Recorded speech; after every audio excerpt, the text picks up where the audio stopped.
Assalamualaikum warahmatullahi wabarakatuh. Salam damai sejahtera, Om Swastiastu, Namo Buddhaya, salam kebajikan. Kembali bersama saya Siti Munawar, CGP Buton Utara Angkatan ke-6 dalam aksi nyata modul 1.4 Budaya Positif.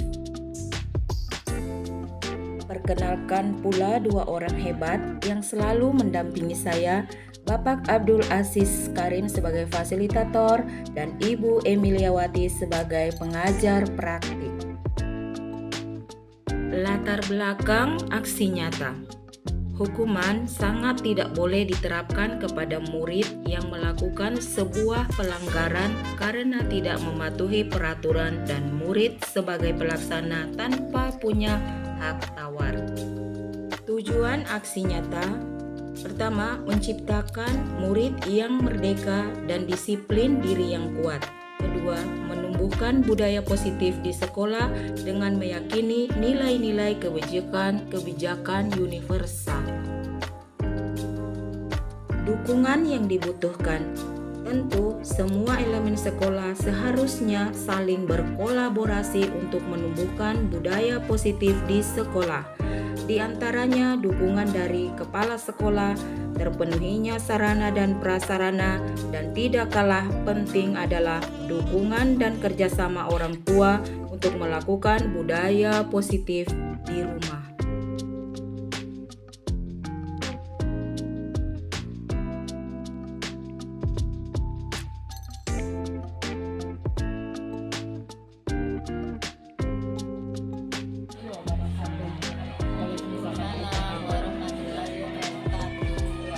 Jadi saya mencoba untuk mendiseminasikan apa yang telah saya pelajari di pendidikan guru penggerak, khususnya untuk di modul 1.4 kita berbicara tentang budaya positif. Ya. Pengertian budaya positif itu sendiri itu diartikan sebagai tradisi sekolah.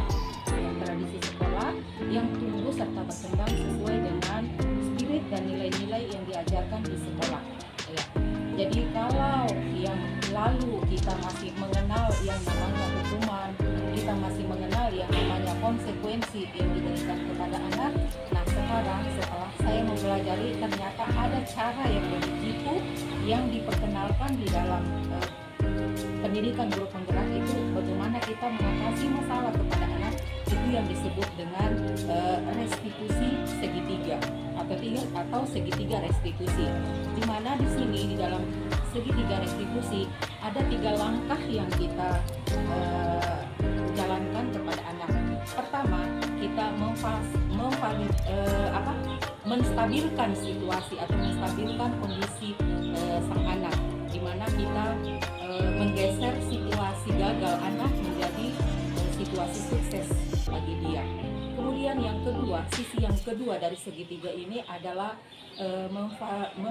memvalidasi keadaan atau kondisi, di mana di sini kita berikan dia kesempatan sebesar-besarnya untuk bagaimana merubah diri dan kelakuannya. Kemudian yang ketiga adalah menanyakan keyakinan. Untuk menanyakan keyakinan di sini kita bertolak ukur pada keyakinan kelas yang telah kita buat sebelumnya atau kesepakatan kelas yang telah kita buat sebelumnya terhadap anak-anak kita.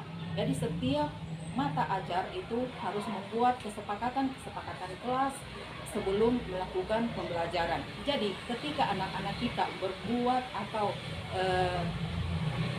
bertingkah laku di luar dari tindakan atau keyakinan kelas yang kita sepakati bersama, maka ada semacam konsekuensi. Artinya ada bukan hukuman tetapi konsekuensi yang akan dia peroleh dari ikutsertaan dia di dalam mengemban keyakinan kelas yang kita miliki bersama.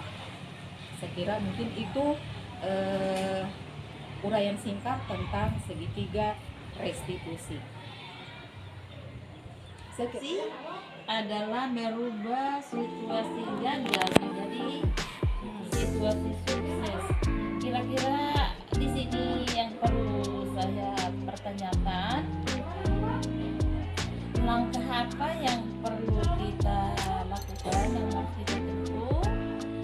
sebagai seorang guru, penerapannya bagi anak salah satu langkah yang harus kita tempuh untuk merubah situasi gagal ini menjadi situasi sukses. Saya kira itu saja. Terima kasih Bu atas pertanyaannya. Jadi sebenarnya yang kita rubah di sini adalah perasaannya.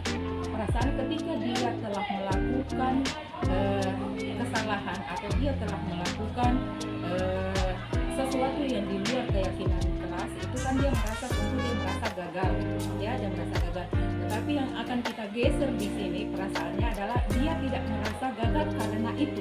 Karena setelah kita terapi, dia akan tumbuh lagi menjadi siswa yang kuat, kembali kepada kelompoknya. Jadi misalnya seperti ini, contoh misalnya ada anak yang terlambat, tentu kita akan untuk menstabilkan identitas, itu yang saya maksud tadi, itu sisi pertama, menstabilkan identitas. Tentu kita bertanya kepada anak ini, misalnya kamu terlambat, tentu ada alasan sehingga kamu terlambat, ya. Jadi kita tidak langsung menjustis anak itu, kenapa kamu terlambat, ya. Kan sekarang dia berada dalam situasi gagal, dia terlambat tidak sesuai dengan aturan sekolah misalnya, toh.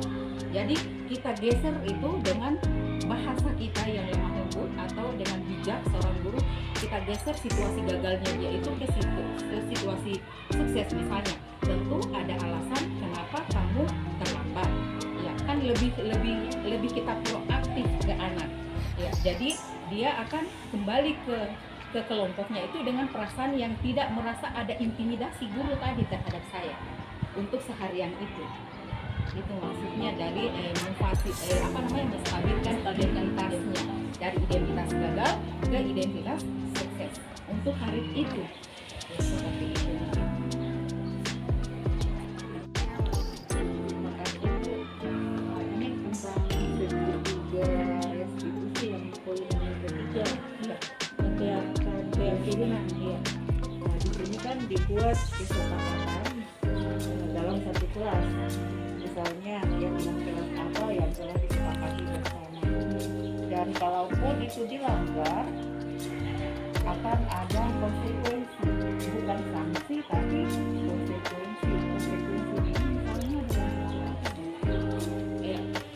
Jadi kalau seperti itu keadaannya, konsekuensi yang dia harus terima itu kan kita sudah bicarakan bersama, sudah disepakati juga, termasuk dengan konsekuensi. Iya, seperti ini yang kau langgar, maka ini yang akan harus kita terima. Jadi mereka sudah tahu juga yang akan saya terima dari itu. Ya. Jadi beda itu hukuman dengan konsekuensi. Hukuman itu secara tiba-tiba kita langsung memberikan kepada anak, tapi konsekuensi di atas hukuman, satu tingkat di atas hukuman konsekuensi itu. Karena konsekuensi kita sudah bicarakan, ya, sudah ada tertulis dia karena tertib kelas kita. Pada saat kita bikin keyakinan kelas yang harus diikuti semua siswa, sudah disertai dengan konsekuensi, kesepakatan bersama. Assalamualaikum warahmatullahi wabarakatuh. Waalaikumsalam warahmatullahi wabarakatuh.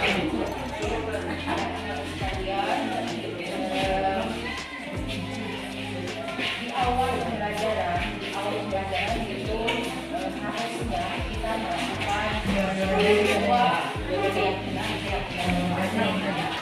Jadi sebelum kita mulai pembelajaran, kita buat kesepakatan yang harus kita patuhi bersama.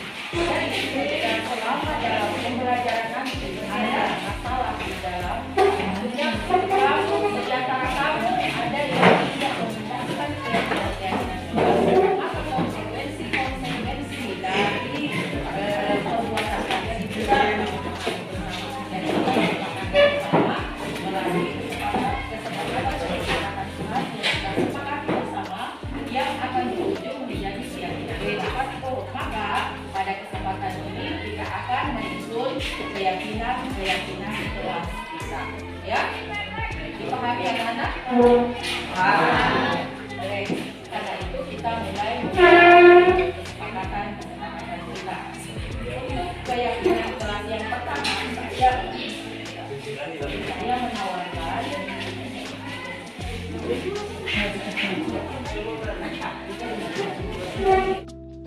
Assalamualaikum warahmatullahi wabarakatuh.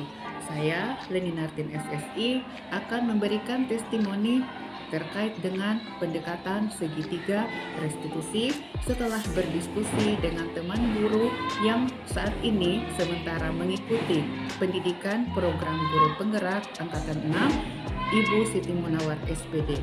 Saya berpendapat bahwa dalam menyelesaikan permasalahan siswa yang sering melakukan pelanggaran, maka kita sebagai seorang guru, kita dapat menerapkan pendekatan segitiga restitusi.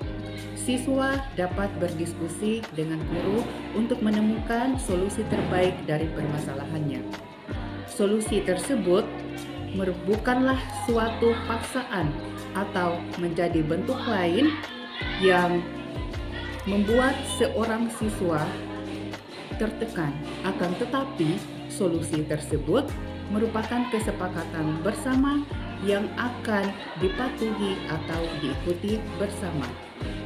Di sini seorang guru dapat berperan sebagai seorang teman atau seorang manajer untuk menumbuhkan budaya positif di sekolah dalam membentuk karakter murid. Terima kasih. Assalamualaikum warahmatullahi wabarakatuh.